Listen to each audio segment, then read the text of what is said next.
அண்மை செய்தி. ஓய்வூதிய திட்டம் தொடர்பான புதிய அறிவிப்பை வெளியிடும் முன்பாக அமைச்சர்களோடு முதலமைச்சர் மு.க.ஸ்டாலின் ஆலோசனை மேற்கொண்டு வருவதை நாம் பார்த்துக் கொண்டிருக்கின்றோம். கூடுதல் விவரங்களை செய்தியாளர் நந்தினி வழங்க கேட்கலாம். நந்தினி, நேற்றைய தினம் அமைச்சர்களோடு ஆலோசனை கூட்டம் நடைபெற்ற நிலையில் இன்று முதலமைச்சர் இது குறித்தான அறிவிப்பை வெளியிடுவார் என தெரிவிக்கப்பட்டிருந்தது. இந்த நிலையில் தற்போது முதலமைச்சர் ஆலோசனை மேற்கொண்டு வருகிறார். கூடுதல் விவரங்களை பதிவு செய்யலாம். வணக்கம் ராம்குமார். அரசு ஊழியர்கள் ஆசிரியர்களுக்கான ஓய்வூதிய திட்டம் தொடர்பாக சென்னை தலைமைச் செயலகத்தில் அமைச்சர்கள் குழுவுடன் தமிழ்நாடு முதலமைச்சர் தற்போது ஆலோசனை மேற்கொள்வது முக்கியத்துவம் வாய்ந்ததாக பார்க்கப்படுகிறது. பழைய ஓய்வூதிய திட்டம், ஒருங்கிணைந்த ஓய்வூதிய திட்டம், பங்களிப்பு ஓய்வூதிய திட்டம் குறித்து ஆய்வு செய்வதற்காக ஊரக வளர்ச்சித்துறையின் செயலர் ககன்தீப் சிங் பேடி தலைமையில் தமிழ்நாடு அரசு கடந்த பிப்ரவரியில் ஒரு குழுவை அமைத்தது.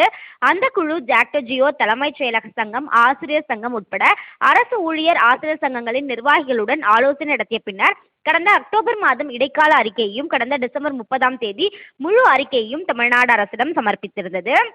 இந்த நிலையில்தான் பழைய ஓய்வூதிய திட்டத்தை அமல்படுத்த கோரி காலவரையற்ற வேலைநிறுத்த போராட்டத்தில் ஈடுபட போவதாக ஜாக்டோ கூட்டமைப்பினர் அறிவித்திருந்தனர். இந்த நிலையில் ஏற்கனவே கடந்த டிசம்பர் 22 அமைச்சர்கள் குழு அரசு ஊழியர்கள் மற்றும் ஆசிரியர் சங்கங்களுடன் பேச்சுவார்த்தையில் ஈடுபட்டனர். அந்த பேச்சுவார்த்தை தோல்வியில் முடிவடைந்த நிலையில் நேற்றைய தினம் மீண்டும் பேச்சுவார்த்தை என்பது நடத்தப்பட்டது. அந்த பேச்சுவார்த்தையில் இன்றைய தினம் தமிழ்நாடு முதலமைச்சர் ஓய்வூதியம் தொடர்பான முக்கிய அறிவிப்பை வெளியிடுவார் என தெரிவிக்கப்பட்டது. இந்த நிலையில்தான் இன்று சென்னை தலைமைச் செயலகத்தில் அமைச்சர்கள் குழு மற்றும் ககன்தீப் சிங் பேடி உள்ளிட்டோருடன் தமிழ்நாடு முதலமைச்சர் தற்போது தீவிர ஆலோசனை மேற்கொண்டு வருகிறார். குறிப்பாக இந்த ஆலோசனைக்கு பிறகாக ஓய்வூதியம் குறிப்பான முக்கிய அறிவிப்பு என்பது தமிழ்நாடு முதலமைச்சரால் வெளியிடப்படும் எனவும் தெரிவிக்கப்பட்டிருக்கிறது. அதன் தொடர்ச்சியாக அமைச்சர் தங்கம் தென்னரசு செய்தியாளர்களை சந்திக்கவும் வாய்ப்பிருக்கிறது.